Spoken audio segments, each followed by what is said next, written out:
So I was just going to offer a video going over each practice problem for you. Let me share my screen now. Let's go in class practice problems. Okay, so we went over one of these. I think it was the second one. Let's do the first one together. Okay, so a food truck sells gourmet burgers at local events. There are fixed costs of $1,200 to operate the truck, and each burger costs $5 to make. So the cost equation that we're given is CX is equal to 5X plus 1,200. All right, so again, this is all, right now they're not even talking about how much they're selling at all. This is just an equation for the cost of the owner of the food truck. So this is what the owner is spending. The owner spends, regardless if he sells anything or she sells anything, the owner of the food truck is going to pay 1,200 just to operate the truck. So what that means is like maybe rental costs, maybe just like buying the stove, the material, whatever. That's their fixed cost. They're going to spend 1,200 no matter what. And then on top of that, it costs $5 just to make the burger. So again, not to sell the burger, to make the burger.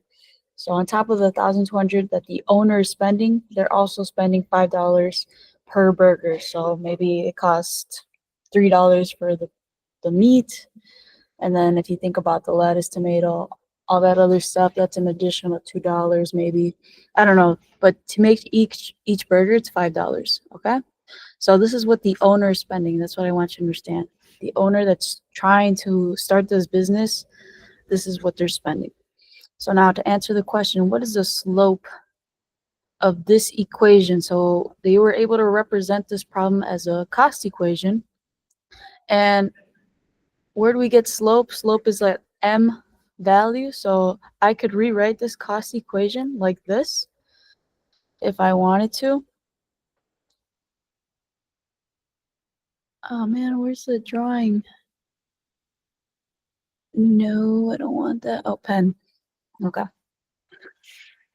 So I know this is a linear equation because it looks very similar to this. Y equals mx plus b. Okay, but instead of this, I have c is equal to 5. I don't know what I did. 5x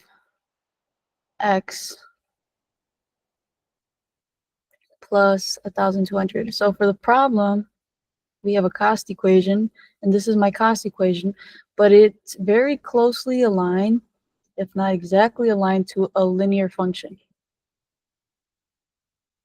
This is a linear function formula or equation. This tells me that my function either looks like this or my function looks like this. One of these two lines, okay? So if I look at this and I match the values, 5 would be my m term, right? Because it's the number in front of the x variable. 1,200 would be my b term, also known as my y-intercept. So m is my slope.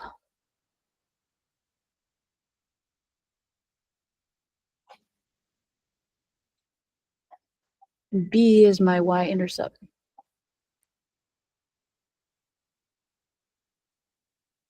And again, another way to think about y-intercept is when x is equal to 0. Y-intercept, this is when x is equal to 0. Why is it when x is equal to 0? So if I were to take this guy and set x is equal to 0,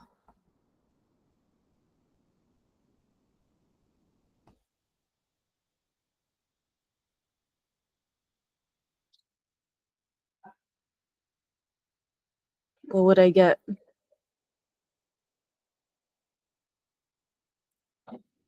I would get 5 times 0 is 0 plus 1,200.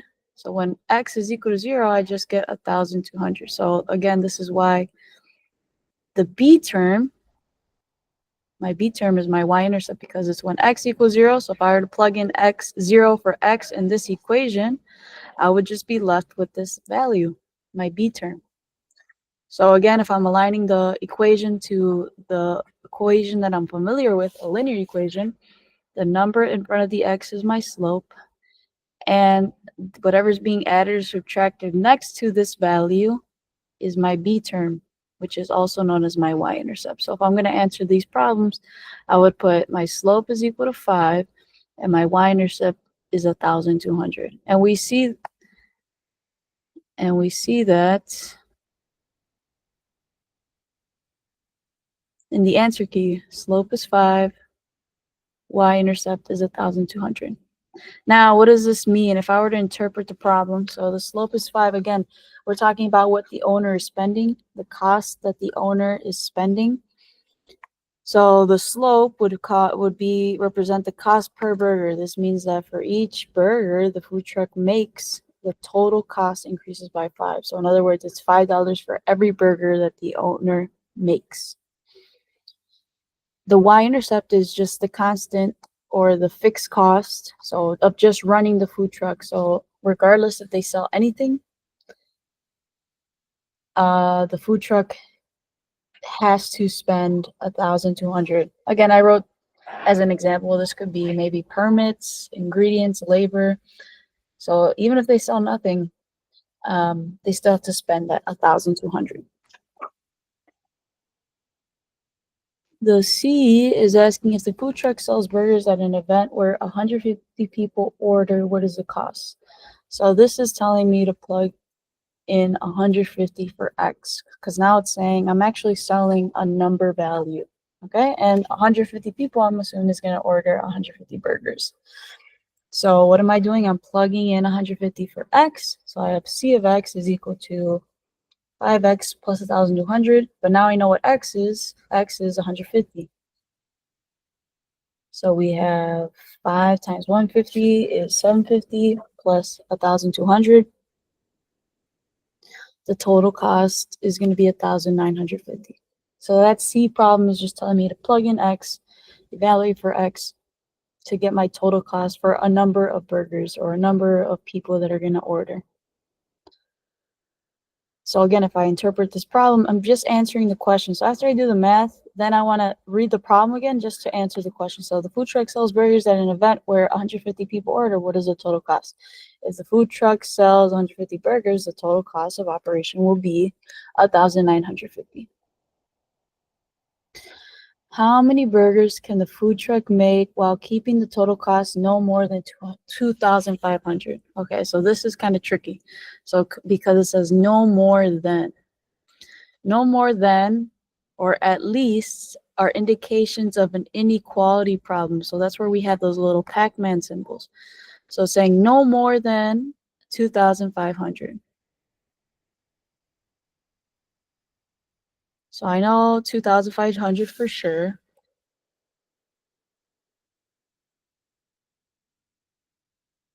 Okay, so now I got to figure out, and then it's being in relation to my cost function, right? So now I'm just going to think about this problem in a small scale. So the cost can be no more than 2,500. So that means less than 2,500, but no more than could mean it could also be equal to 2,500. So that's the max. 2,500 is the max, so it could be equal to 2,500, but it cannot be any more than 2,500. So maybe this would be good to add in your cheat sheet, no more than.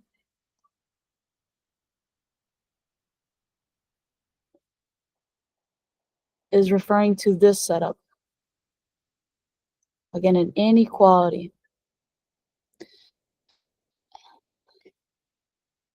If I say something like at least,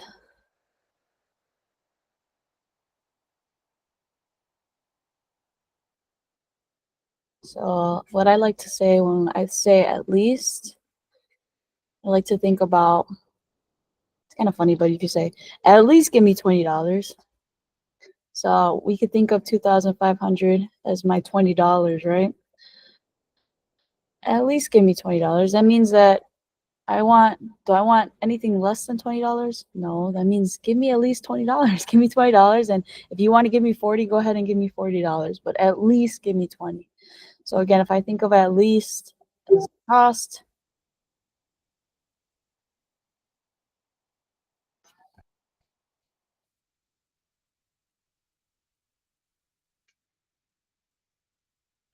if I think of at least as a cost function, okay, in relation to cost, I mean, then I'm saying give me more, or at least the 2,500. So again, these are good things to write in my cheat sheet. So if I say no more than 2,500, that means, okay, my cost has to be no more than, less than, or equal to 2,500. No more than means less than or equal to. At least means more than or equal to 2,500. So for this problem, it's saying, okay, how many burgers do I need to sell so that my costs are no more than 2,500? So do we know our cost function? Yeah, we know our cost function. Our cost function is what? C of x is equal to 5x plus 1,200. So I know this is my cost function.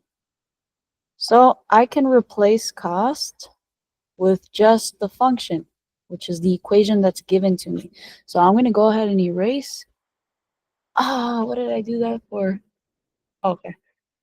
I'm going to erase the c of x. We don't need that, because we already know cost equals this. Just the equation that's given to me, right? So now this is the same setup. My cost has to be no more than 2,500. And then I'm just solving for x, because I want to figure out, okay, how many burgers do I need to sell so that I reach this max limit? So all I'm doing is solving for x. So now, how would I solve for x? Minus 1,200. I want to get x by itself. That's my goal. So I notice that 1,200 is next to the 5x. My goal is to still isolate that x. So I'm just taking my time, going through my steps just to get x by itself. So now I have 5x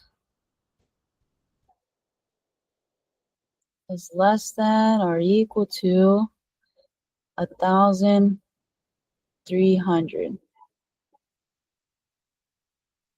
And again, my goal is to isolate x. I'm trying to figure out how many burgers I would need to sell to reach my max limit. Okay. Notice I don't have to flip the sign, because I'm not dividing or multiplying by a negative. So that Pac-Man symbol is still staying the same. So now I got x by itself. X is equal to, I got to plug this in my calculator. But if I look at the answer key, it's going to tell me the answer to this problem. So again, we see the setup. We're solving for x. So if I divide 1,300 by 5, I get 260.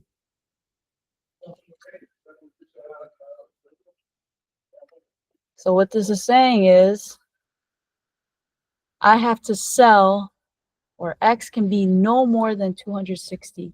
So the max amount that I can make of burgers to not exceed 2,500 costs is 260 burgers. So the max amount of burgers I could sell, to answer the question, how many burgers can the food truck make while keeping the total cost no more than 2,500? 260 burgers. Because once I make 260 burgers, I'm right at 2,500. So I can't make any more burgers. I can make less burgers, but not more than 260.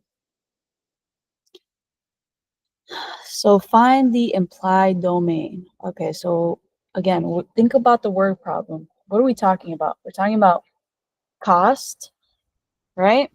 And we're talking about number of burgers. So can x When I plug in x, can x ever be negative? Can I have a negative amount of burgers? No. Can my total cost ever be negative? No as well. So to represent that x cannot be negative, I would just write x has to be greater than or equal to 0. So x can't be negative. In other words, x has to be greater than or equal to 0.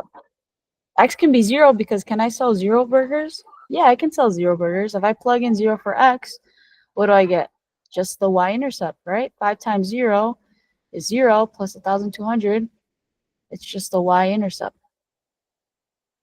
So that just tells me that if I sell 0 burgers, my total cost as the owner of the food truck is going to be 1,200. So I can sell 0 burgers, but I cannot sell negative amount of burgers. So we got to be careful with that, because that's just thinking logically. Again, domain, we look at different scenarios, right? We look at, do I have a square root? Do I have a fraction? In this problem, I don't have a fraction. I have a linear equation. So usually with a linear equation, y equals mx plus b, like my cost function, the domain would be all reals, but we got to think about it logically now. I can't have negative burgers.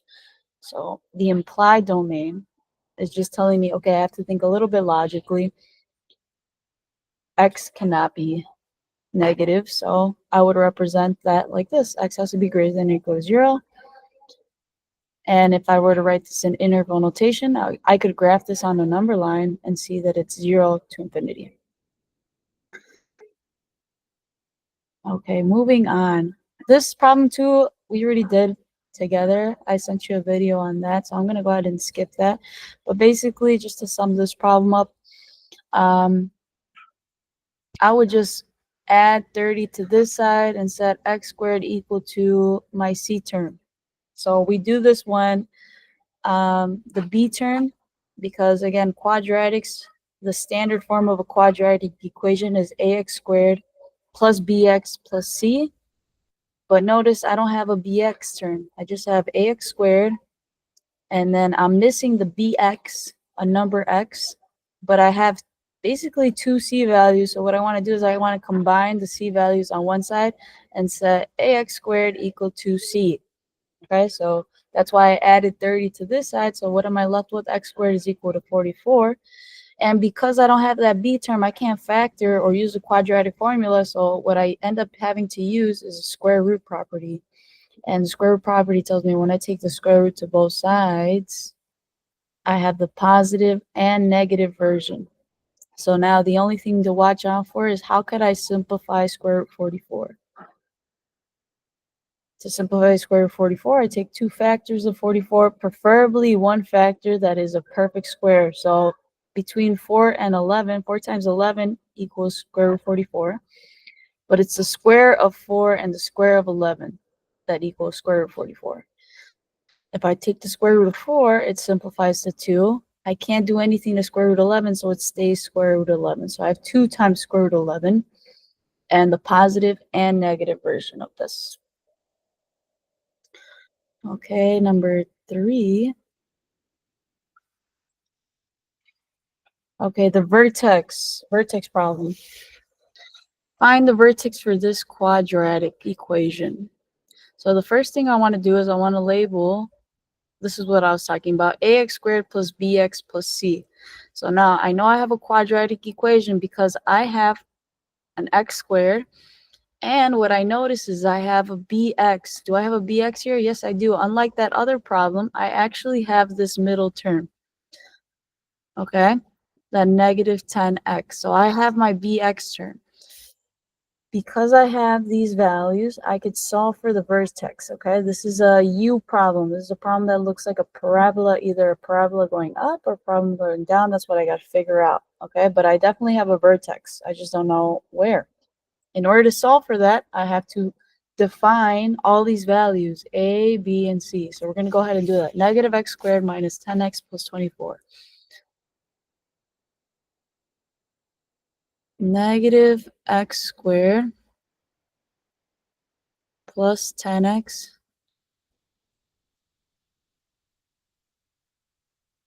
plus 24 Let me double check. Negative x, oh, minus 10x plus 24. Okay.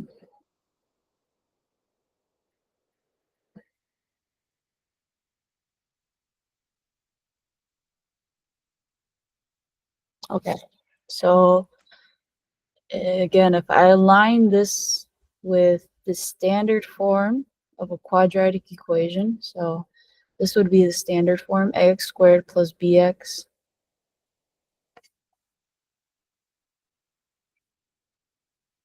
plus c. Okay, which values are which? So a is just the number in front of the x. So what number is in front of the x squared? Just like this guy. A is equal to, I don't know why it keeps on erasing. A is equal to -1. You see that? It's just a number in front of x squared. So it's not -1x squared. It's just the number in front of x squared. So now, what's my b term? Again, the number in front of the x. So, and I got to be careful because I see a negative. So it's not just 10, it's a negative. Okay. I think I see what's going on. It's a -10. And then my c term is just that final value by itself with no x attached to it. That's my constant. So I have a plus 24, so a positive 24. So now I know what A, B, and C are. Okay. Now to solve for my vertex, what am I solving for? That's what I want. I want to know what the vertex is. Okay, again, the vertex is just either the peak or the valley, the highest point or the lowest point. So I have a quadratic equation, right? Ax squared tells me that I have a parabola, either a u going up or a u going down. The vertex is this point or this point, depending if I have a u going up or u going down, but it's either the lowest or the highest point. So I got to solve for that vertex. That vertex is defined as h comma k. And the first thing I need to do in order to solve for the vertex is solve for my h value. So the formula for that is h is equal to -b over 2a. So I have to be careful here when I plug in my points, okay? So what I would do, since I know I'm plugging in values b and a, right? Because we have those values, a, b, c, we just defined them. And that means I'm plugging them in where they go. So since I'm plugging values in, I want to keep the integrity of the problem, because what I mean by that is that minus I needs to stay there, okay? Regardless of what b is, that minus sign needs to stay there. So this is how I'm rewriting my problem. It's the same problem. What I'm trying to make you understand is that when I plug in for b, okay, all I'm doing is I'm erasing b and plugging into the parentheses. That way I don't mess up the equation. So I'm plugging in b here, and I'm plugging in a here. All I did was put parentheses around the values to remind myself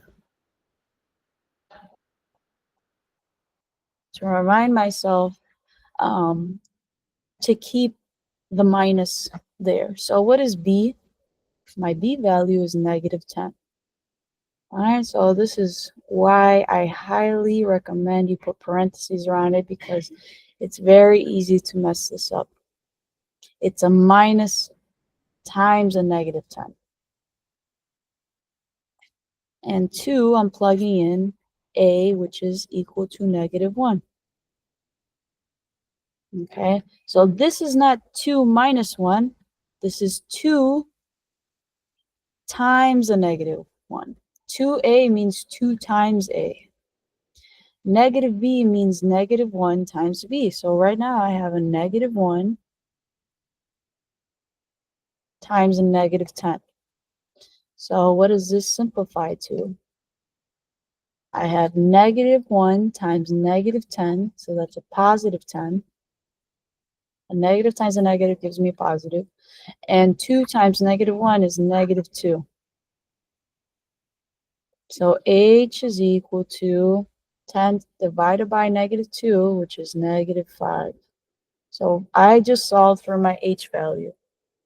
So right now, as far as the vertex, I just solved for h. So I can plug in h there. And I still need to solve for k. In order to solve for k, all I do is I plug in negative 5 into the original formula.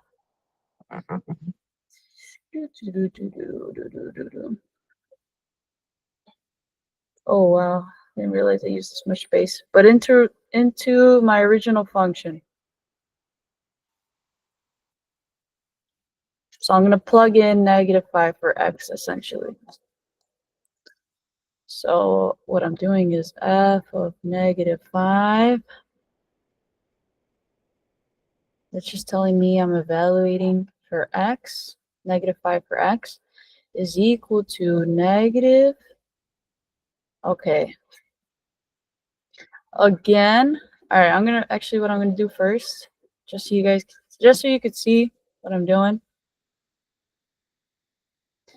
I'm gonna write the original problem, then I'm gonna show you me plugging in for x, because again, a lot of mistakes happen here.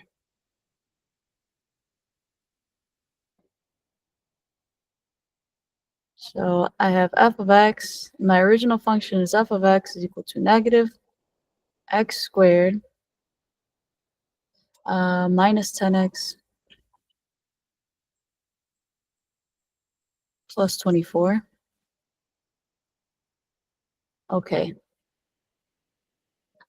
Again, just like what I did with negative b over 2a, what did I do before I started plugging in values?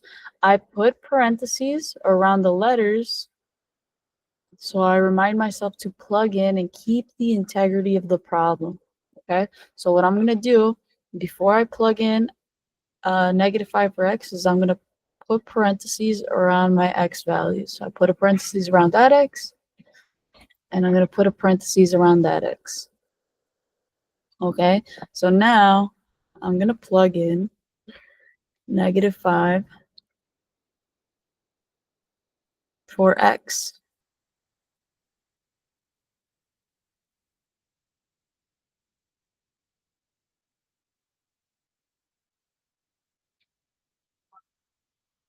Make sense? Minus 10 times negative 5. Again, that means times.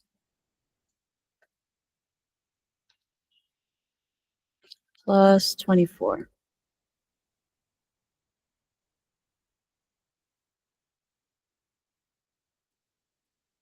Okay.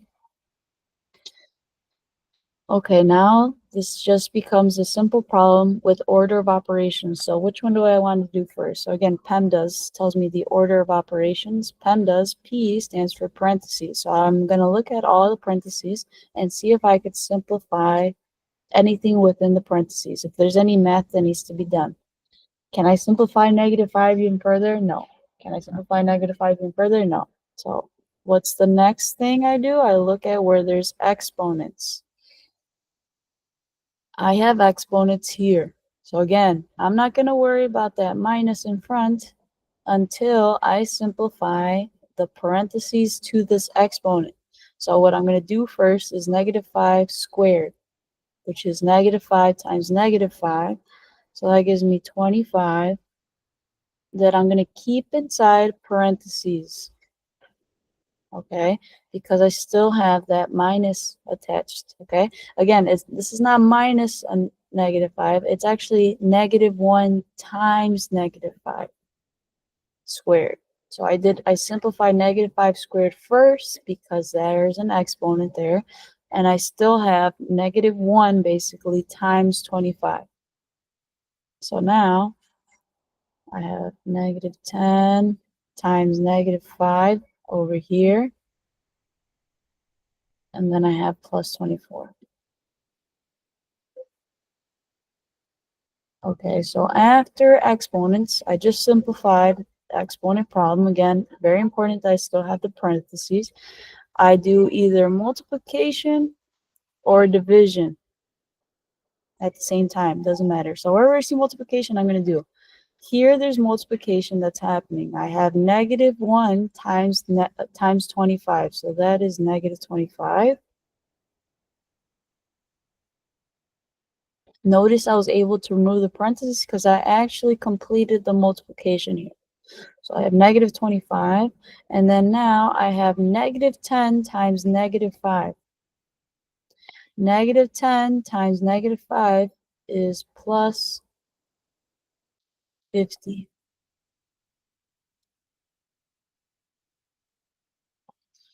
And I still have plus 24. So I have -25 plus 50 is 25. Then plus 24 is 29. 49. This equals 49. So f of -5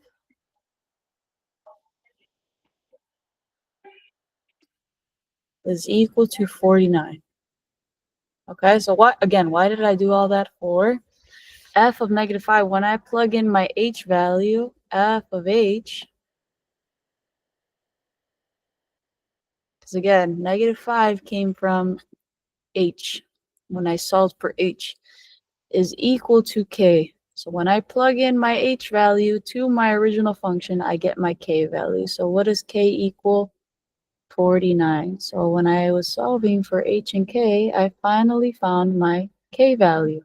K is equal to 49. So this is the vertex. So again, this is that peak. This is going to be either this or this. So now, how do I know I have a u going up or u going down? I already solved for this dot, but now I need to determine, how do I know if I have a max? This would be a max. If my u points down, that means my vertex is max. If my u points upwards, that means I have a min, a lowest point. My vertex, my lowest point. So now, how do I know if that is this way or this way? So how do I know what my vertex looks like? I look back at my value a. Since a is negative, so if a is less than 0, I have a u pointing down. If a is bigger than 0, so if, in other words, a is positive, then I have a u pointing up. So I have this scenario, right, where a is less than 0. I have a -1, so a is less than 0. That means I have a u pointing down. So because I have a u pointing down, the vertex I just solved for is a max. So this value would be my max, because my a value is negative. So again, if I go back to the answer key, we just solved for h and k, -549. It is the max point because a is -1, it's negative. So my parabola opens downward. And my max value would just be the k value, which is 49. So if it's asking for the value, it's 49, my k value. I have a max value at 49. Okay, now to answer B, it's saying, what is the axis of symmetry? The axis of symmetry, the formula for axis of symmetry is x equals h. So I just look at my vertex. Remember, vertex is hk. What's my h value? -5. So my axis of symmetry would be x equals -5. That's simple. Okay, what is the axis of symmetry like graphically?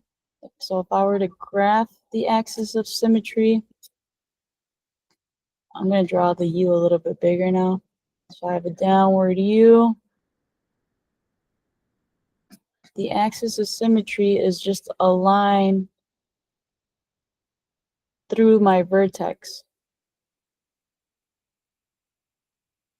Okay, and again, in order to draw a vertical line, I have to have x equals a number. So in this case, I have x equals a number h, which is x equals -5. So x equals -5 gives me a vertical line at x equals -5. So my axis of symmetry is this line that basically cuts my parabola in half because it cuts through the vertex, and the vertex is exactly that half point of my parabola. Okay, what is the x-intercept? So y-intercept is when x equals 0. My x-intercept is when y equals 0, and I believe that is in our learning guide that I also attached to you. At y-intercept is when x equals 0, so that's why my b term, I'm able to solve for that. My x-intercept is when y equals 0. So when I'm solving for my x-intercepts, okay, what do I have to do? These are the steps I must follow. Everything on one side, set y equal to 0. So I'm going to go ahead and do that for this problem. This is my function, right? Negative, here, actually, let me do some more space. Negative x squared, f of x,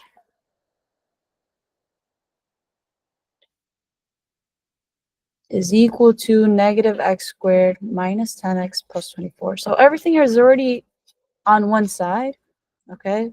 Well, on one side just means on the same side of the equal sign. So everything's on one side already. I just got to set it equal to 0. So that's what I'm going to do up here. Set my function equal to 0. So I have negative x squared plus 10x. Wait, plus, oh no, minus 10x.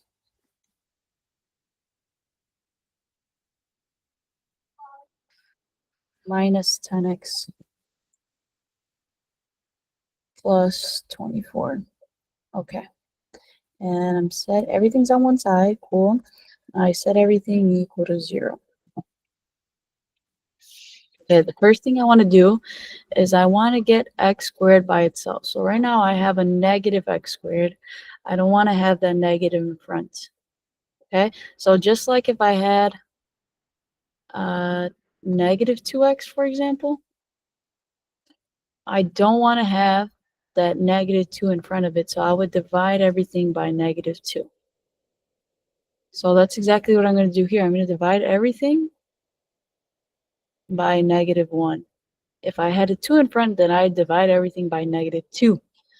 Okay, but right now I'm just dividing everything by negative 1 because I want to get x squared by itself. So really what this does is it divides every term individually by 1. So I have negative x squared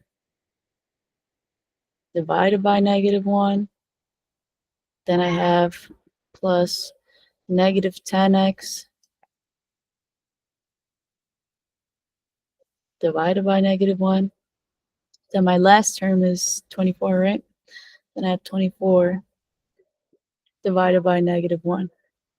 So me dividing everything, the whole function by negative 1 is like me dividing every single term by negative 1. So negative x squared divided by negative 1 takes away that negative sign. So it just becomes positive x squared. And the reason I'm able to do this is because, again, whatever I do to one side, I do to the other side. So dividing by a negative over here, I have to divide by negative over here. What's 0 divided by negative 1? It's just 0 again. So I still have 0, but now I have 0 is equal to positive x squared. Then negative 10x divided by negative 1 is now positive 10x. Again, negative divided by negative gives me a positive. But now 24 divided by negative 1. Positive divided by a negative is now a negative 24. Negative divided by negative, positive. Negative divided by negative, positive. Positive divided by a negative is negative. So I've just changed my problem to this. I'm able to do that again because I'm dividing both sides by negative 1. 0 divided by negative 1 is equal to 0 still. And just like I mentioned here, if I had a 2x and I divided by a negative 2x, for example, because I had a negative 2 here, 0 divided by negative 2 is still 0. So that's why I'm still able to do that. Okay, so this is what I have now. I have 0 is equal to x squared plus 10x.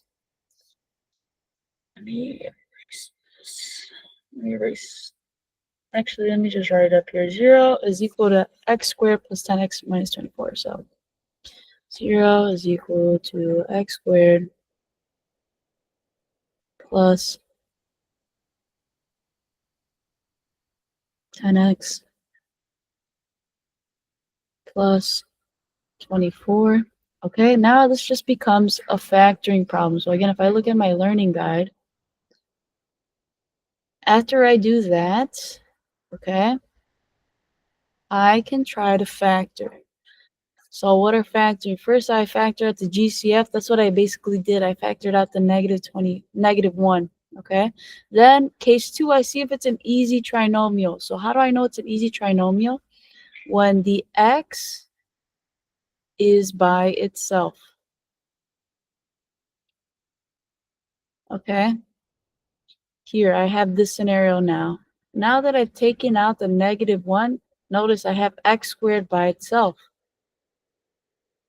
So right now I have case 2 scenario where I have x squared by itself. Now that I have x squared by itself, it becomes an easy trinomial, which means I should be able to factor into 2 parts, x plus or minus something times x plus or minus something. I just got to figure out these values. How do I figure those out? Again, I look at my C term. I look at factors of my C term. What times what gives me my C term 6 in this case?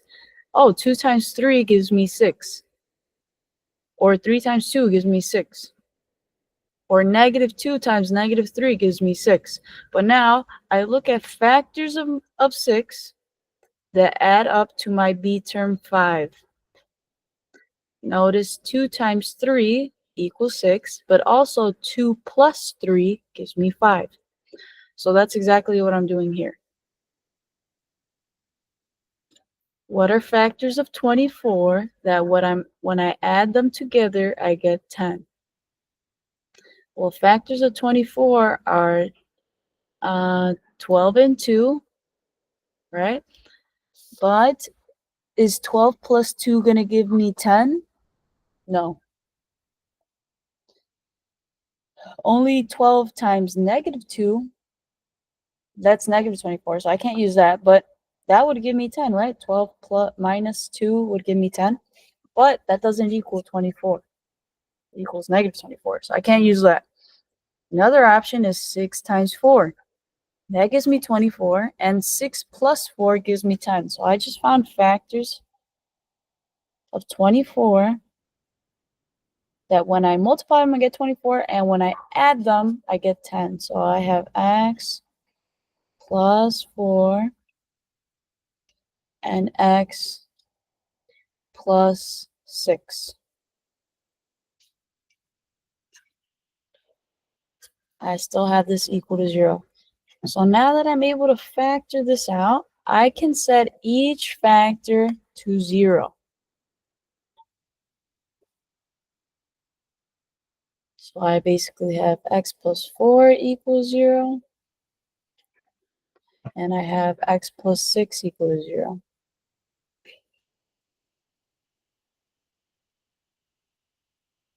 And now I just individually solve for x. So I want to get x by itself, so I have to subtract 4 minus 4. So now I have x equals negative 4 and minus 6 minus 6 I have x equals -6. Okay, so the point of this is what I just used essentially is called the zero product property. Zero product property just says 0 is equal to a times b. So if a is equal to 0, my entire function is equal to 0.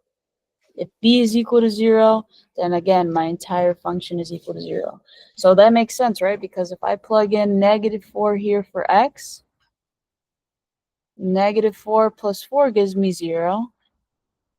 And then I have -4 plus 6 gives me 2. So really I have 0 times 2. Anything times 0 makes the entire function equal to 0. Now if I plug in -6 for x, then I have -6 plus 4, which is -2.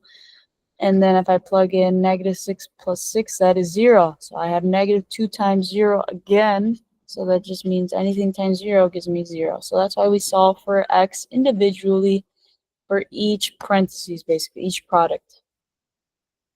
These are my x-intercepts. So this translates into -4. Again, when I plug in x equals -4, what do I get? I get 0. -4 plus 4 is 0 times whatever this is. Anything times 0 is 0. So my y is 0. X-intercepts is when y is 0. That's why in my first step, what did I do? I set y, my function, equal to 0. That was the very first thing I did because I want to find values of x that make my y 0. When x is equal to 6, again, my y is 0. My function is 0. I could check for it if I wanted to. I could plug this into my original function, which is this guy. I could plug that in here, and I would get 0. Okay, because this is equal to this factor form, and when I plug in these values, it's very clear that I get 0. So these are my x-intercepts.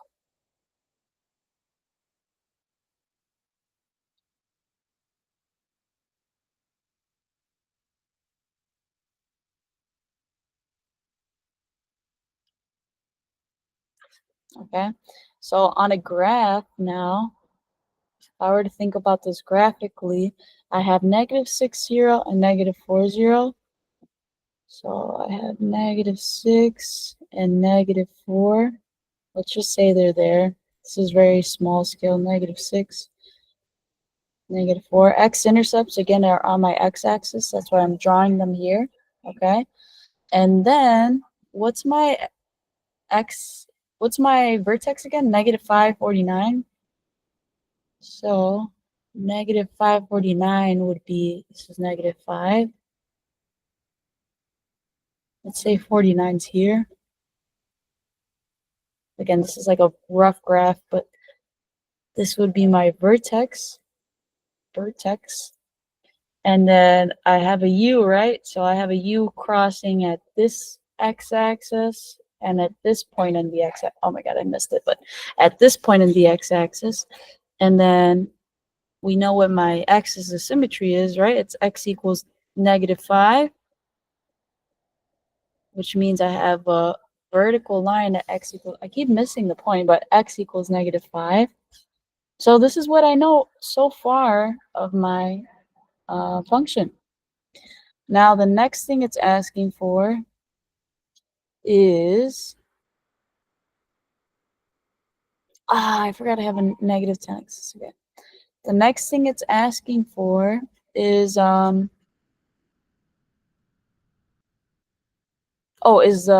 y-intercept. So when I solved for my x-intercept, I was solving for y equal to 0, right? I set y equal to 0. For my y-intercept, I set x equal to 0. So all I'm doing is I'm plugging in 0 to my original function. So I'm going to write down my original function. Or actually, I'll just show you here. This one's pretty simple. My original function was what? F of x is equal to -x squared minus 10x plus 24. If I plug in 0 for x, I have 0 squared, which is 0, times -1. 0 times -1 is 0. Minus 10 times 0, which is 0. So I have 0 plus 0 plus 24. F of 0 is equal to 24.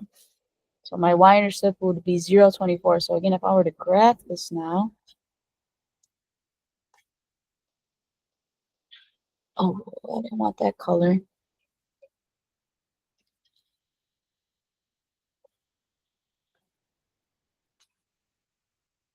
It should be, yeah, 0, 20. Oh, I didn't want that there. Then I'd have it going through my y-intercept as well. Sorry, I got distracted. Okay.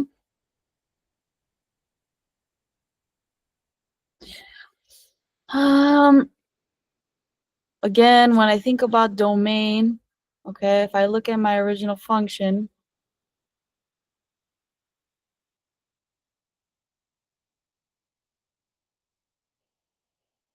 what's my original function? It's lagging a bit. Okay. It's negative x squared minus 10x plus 24. If I look at this function, do I have any kind of fraction? No. So I'm not worried about the denominator equaling 0, right? Because there's no fraction. Are there any square roots in this problem? No. So what is my domain? If I don't have those two problems and I don't have to think about it logically because it's not a word problem like the food truck, what is my domain? My domain is all reals. There's no restrictions at this domain. So that's why I write negative infinity to positive infinity. Now, so that one's asking about domain. Now it's asking for, did I go to the next problem?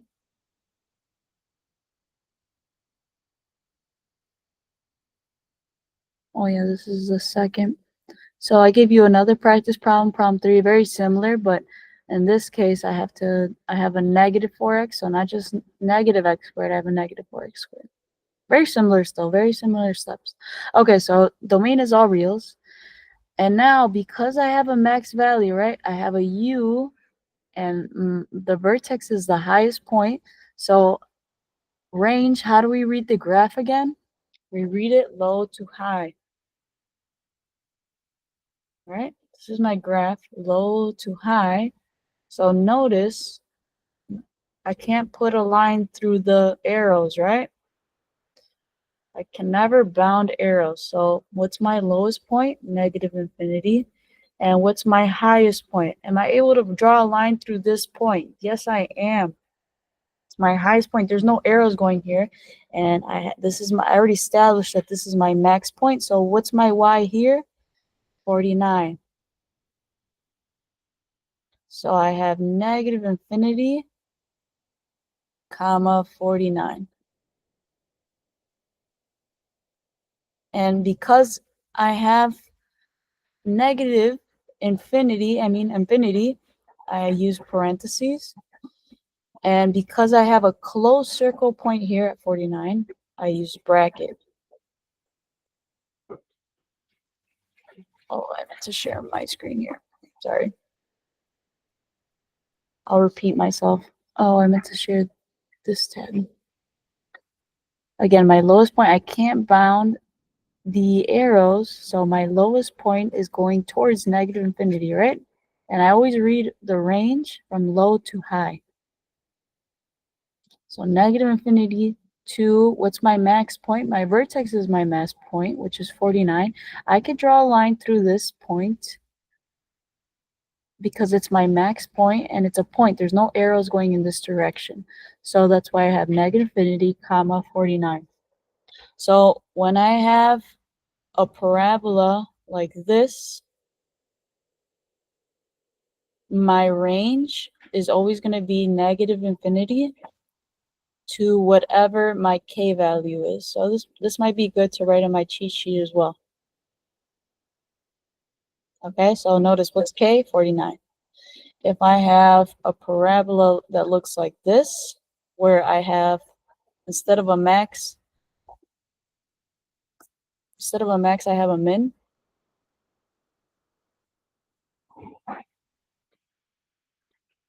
Then I would have what? What would be my lowest point? K would be my lowest point. And again, I can't put a line through the top, so that means it's going towards infinity. And then it would be K bracket, because at my vertex I have a point. I have a point here and I have a point here. Just like this graph, I have a point at this max.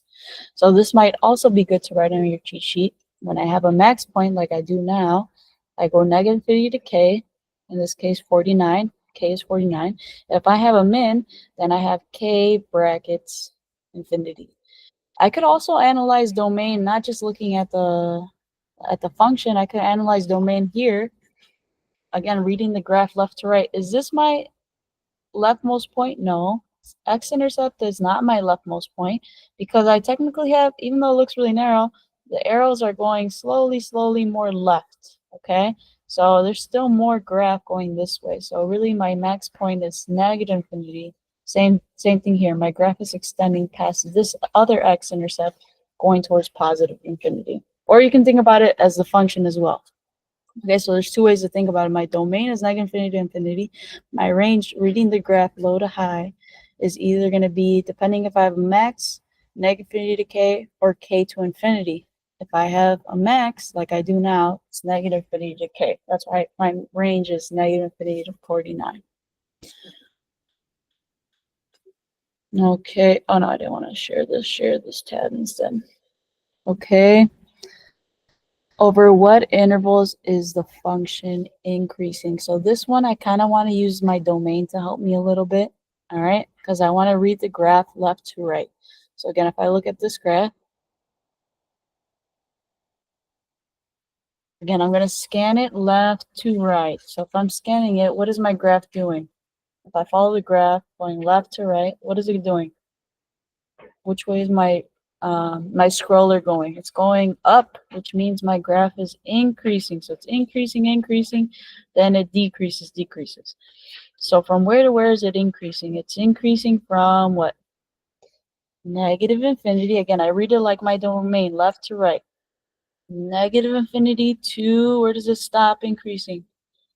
When right at my vertex, right? So I'm also going to write that too. When I have a max, my graph increases, and I read it like domain. So instead of thinking K like the range, my graph increases from negative infinity to my H. I don't have to write brackets for these guys. Okay, these are just parentheses. If you do, that's not, I won't dock points for that, but it's because at K, you can't really say it's increasing or decreasing, so that's why we don't even include it.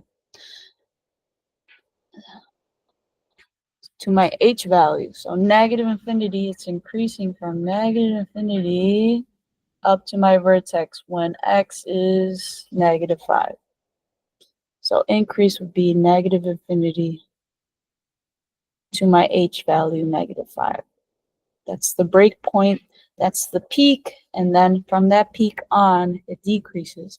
And this is always going to be the case. I'm always going to increase from negative infinity to h if I have a max, right? Negative. We could see the increase here up to my vertex h, then decrease. If I have a min, it's the opposite. So where's my graph increasing now? From h to infinity. If I have this case. Because again, if I follow my graph left to right, it's decreasing. Then at this vertex, it starts to increase. Okay, so from here on, it's increasing. Okay, so for this graph, it's increasing from negative 3 to negative 5.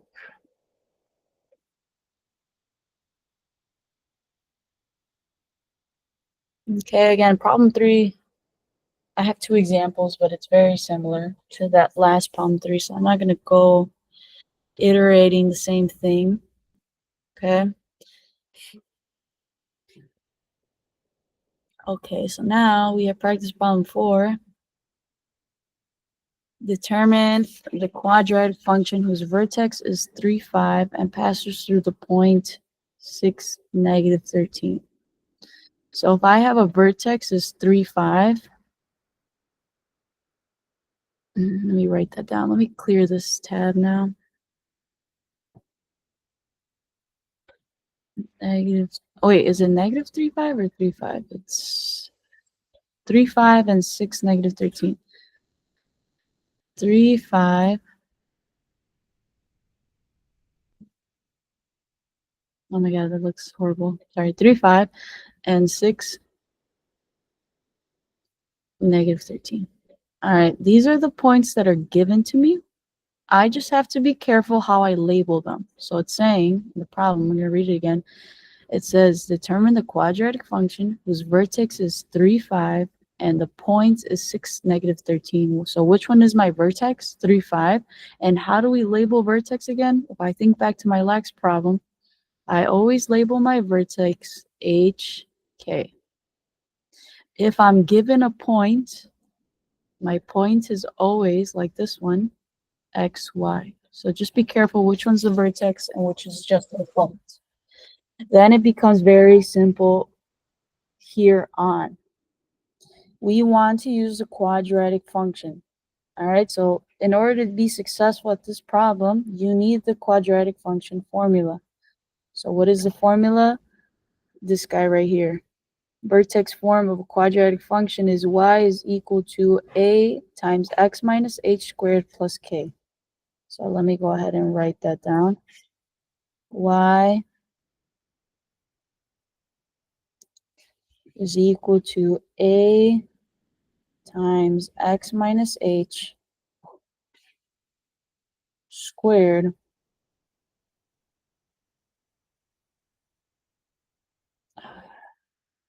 let me see, x minus h squared, plus k. All right, this is the formula I'm using. Notice, the first thing I need to do is plug in the points that are given to me and solve for a. That's the very first thing I do. I want to solve for a. Once I have a, again, very simple. So this is why it's very important to label these points correctly, because otherwise you mess up the formula. So what's my y value? I just labeled it. The point that's given to me, not the vertex, the other point that's given to me is just x and y. The vertex is h and k. So my y is just negative 13. Now again, a good habit to do before I plug in values is to put parentheses around each value that I'm plugging in. I'm not plugging anything in for a, that's actually what I'm solving for, but I'm plugging in x, right? I'm plugging in h, so parentheses around h. I'm keeping the square, and I'm plugging in something for k. All right, so what's my y? Negative 13. I don't know a. Again, I'm still solving. My goal is to solve for a. That's why I'm plugging in all these other points. What's x? Again, I'm not looking here because this is h and k. What's x? 6. So I'm plugging in inside parentheses there, 6. What's h? Okay, now I look over here, 3. And what's k? I look over here, it's 5. Okay, now I try to simplify this out a little bit. Simplify it. I have negative 13 is equal to a. All right, can I simplify 6 minus 3? 6 minus 3 is just 3 squared plus 5. Okay. I'm going to simplify 3 squared to 9. So I have a times 9. When they're next to each other, it means times. That's why I put parentheses. All I did was simplify 3 squared to 9, and I still keep it in parentheses to emphasize that it's still being multiplied. Plus 5 is equal to negative 13. Okay, I'm solving for a, so I want to isolate the a. So I'm going to move 5 over here. I'm going to subtract 5. Subtract it. Now it's gone from that side. Whatever I do to one side, I do to the other. Negative 13 minus 5 is negative 18. is equal to 8 times 9. 8 times 9. Again, I want to isolate the a, so if I have 8 times 9, I'm going to divide by 9. Boom. To both sides, not just one side. So I have negative 18 divided by 9 is negative 2 is equal to a. All right, I solved for a. Again, how did I solve for a? I used the formula, the vertex form, quadratic form formula, y equals a times x minus h squared plus k. And I was very careful of how I labeled hk the vertex. This is my vertex, so it's hk. And the point that's given to me is 6, negative 13, which I label xy. From then on, everywhere I see a value, I put parentheses around it, so I'm very careful at how I evaluate at that point, okay? Because let's say I have x minus h and h was negative 3. Then I'd have to plug in negative 3 here. So really I'd have 6 plus 3, not 6 minus 3. That's why I emphasize putting those parentheses so I don't mess up and keep the integrity of the equation. That minus stays minus. Okay, I solved for a. So now after that, after I solve for a, I need a equals, and I need the vertex.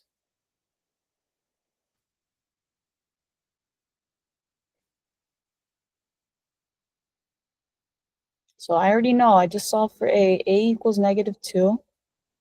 And what's the vertex again? 3, 5.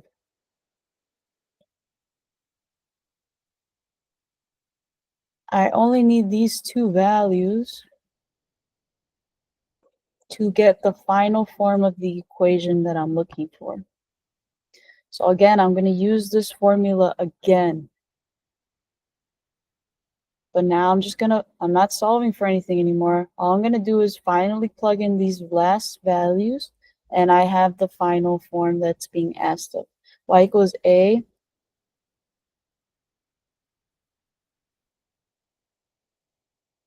times x minus h squared plus k. Okay, so now I'm not plugging in values for for x and y, just h, k, and a. That's why I only need these values. I solved for a. That was the whole point of doing this work. I solved for a. Now that I have a, I just need my a and the vertex to finally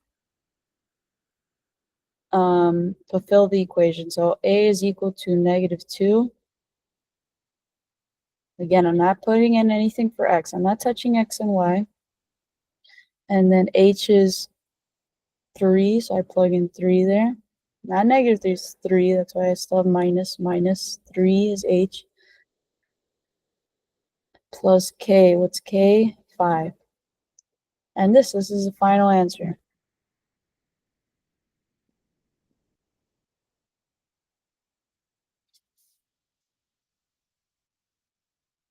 Okay, moving on.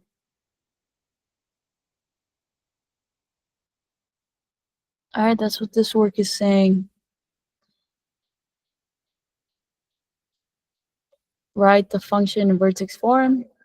This is the final function in vertex form where I have an a and I plug in h and k. Okay, now with these, let's see how many are left. Okay, this one we did in class. I don't think I can do all of these problems. These I kind of do want you to review some of them on your own, okay? Or if you have any questions with these, then you can email me later, okay? Because I kind of ran out of time today, but I'm gonna do these last these two, 5 and 6. Maybe another time if we have time I could go over 7 and 8. All right, but I'm gonna go over 5 and 6 now. All right, so we have an inequality. All right, so with inequalities like this one, we want to isolate the absolute value sign before it divides into two problems. Okay, so we'll see that right now. So right now I have 3 plus 3x plus 4, or 3 plus absolute value 3x plus 4 is less than or equal to 15. So let me rewrite it here. 3 plus 3x plus 4. 3 plus absolute value 3x plus 4 is less than or equal to 15.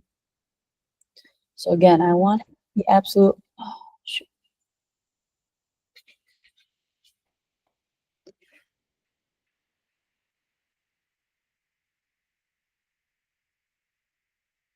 I want to get the absolute value by itself. So these lines I want to get by itself. So in order to do that, I notice that 3 plus is in the way, right?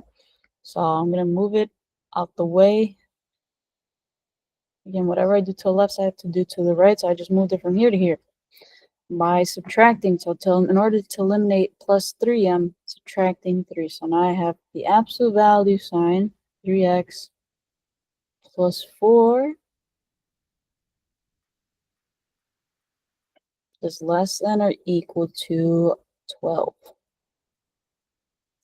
Okay, now that I have the absolute value by itself, it divides into two problems. Okay, in order to remove the absolute value, once I remove it,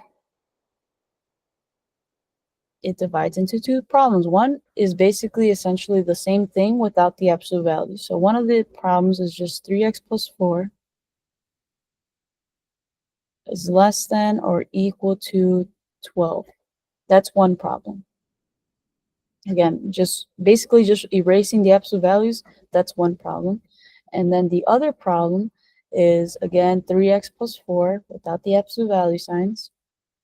But now it's 3x plus 4, and I flip the sign, and I make this number negative, or the opposite. So if it's plus 12, that means minus 12. So these are the two things that change. Again, this divides into two problems. Flip the sign, make this negative. And then all I do is solve for x. Very simple. Minus 4, minus 4. So I have 3x is less than or equal to 8. Divide by 3. Again, I'm just isolating. I'm solving for x. X is less than or equal to 8/3. Done.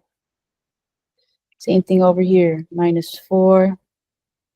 Minus 4. 3x is greater than or equal to negative 16. Divided by 3. Divided by 3. X is greater than or equal to negative 16 over 3. Okay, now we can graph it. Now we can graph these points on the number line. All right, when I graph these points on the number line, I have two scenarios. I either have this scenario, again, open or closed, doesn't matter. One could be open, one could be closed, or they can both be closed or both be open, doesn't matter. But I have either, this is a in between.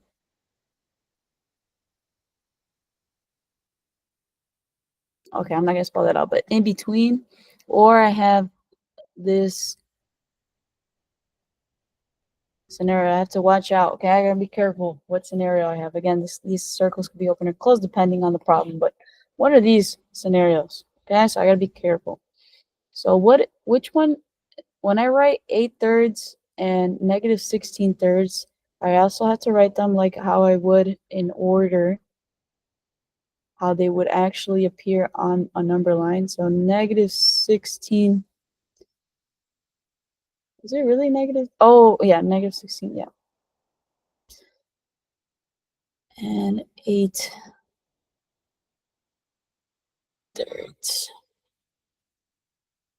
Okay. This is negative infinity. This is positive infinity. Okay. At 8/3, do I have an open or closed circle? Well, I have equal to, so that means including 8/3, so closed circle. I have negative 16 over 3. Again, I have equal to, so that means including.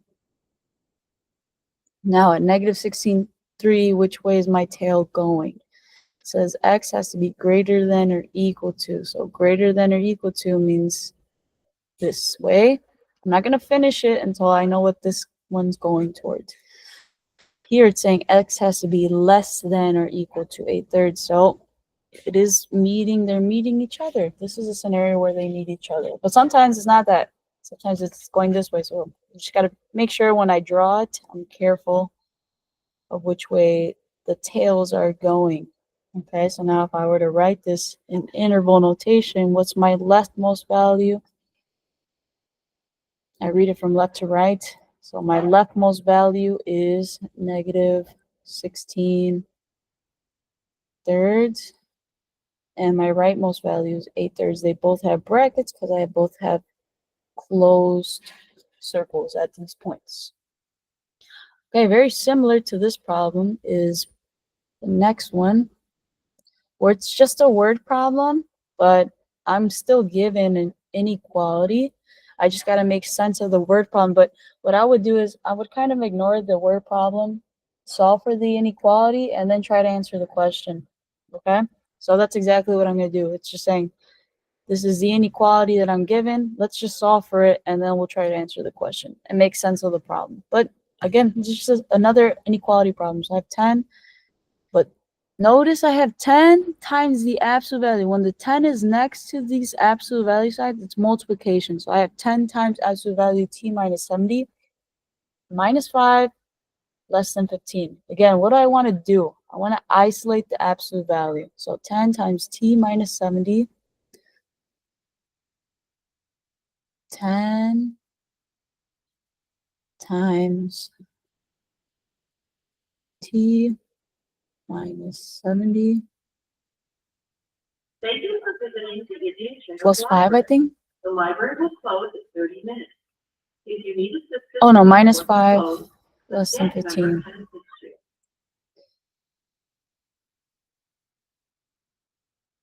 Okay.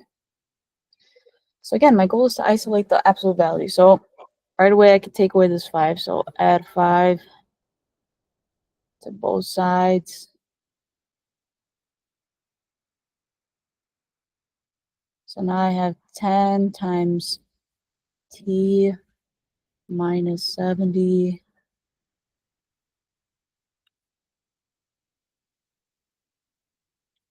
it's less than 20. Okay, now how can I eliminate that 10 times t minus 70? Divide by 10, right? Since it's 10 times this absolute, think of it like 10x. The absolute value is just x. So in order to isolate the x, I have to divide by 10. So in order to isolate this absolute value, I got to divide by 10. So divide by 10.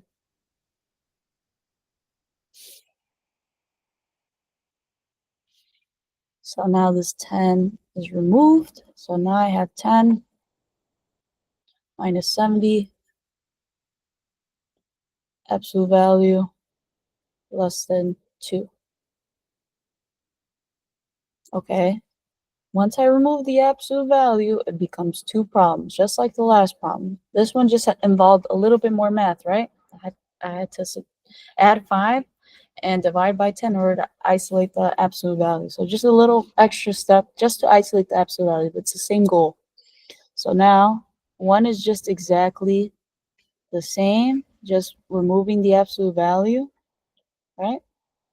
The other one has 2 differences. So I still have 10 minus 70. I mean t minus 70, but now I flip the sign and make it negative or opposite value, right? Flip the sign, make it opposite value. And I just solve for t. Plus 70, plus 70. I have t is less than 72. Over here, plus 70 70. T is greater than 68. Oh, what am I doing? T is greater than 68. Okay, now I'm going to graph this on a number line just to see what I get. Negative infinity, infinity. Again, I could have one of the two scenarios in between, or they basically flare out. All right, so I have 68 and 72. I have open circles because they're both non-inclusive. There's no equal sign attached to the less than sign or equal or greater than sign. Then at 68, it's saying T is greater than 68. So I'm going to start moving my tail this way, and then now I'm going to see if they connect. T is less than 72. Okay, this is another scenario where it's in between, but just not inclusive at 68 and 72. So now let's make sense of the word problem. Saying, determine the temperature range that is considered safe for storing the chemicals. It says the ideal temperature for storing certain chemicals is 70 degrees. Now, the safe storage range can be determined by this inequality that we just solved for. That's why I suggested just solve for the problem, and then let's just see if we make sense of it. Where T is the temperature in degrees Fahrenheit, determine the temperature range that is considered safe for storing the chemicals. Well, this means that the chemicals must be stored between 68 and 72 in order for it to be safe, but not exactly 68 and 72, right? Because it's not including 68 and 72. That's why we have open circles at those points. Okay, I hope this refresher helped. I just didn't get through two problems for you, which are the quadratic formula and this this and this quadratic. This is another quadratic problem, but it's a word problem. Okay, so I gotta have to visually think of it. You were in class when we did this and this, I believe. Okay, but again, if you have questions with that, what I was gonna tell you is that hopefully you get a chance to look at the video this week, and then maybe let's make up the exam on Friday during my office hours. I'll send you an email, but I hope this was helpful.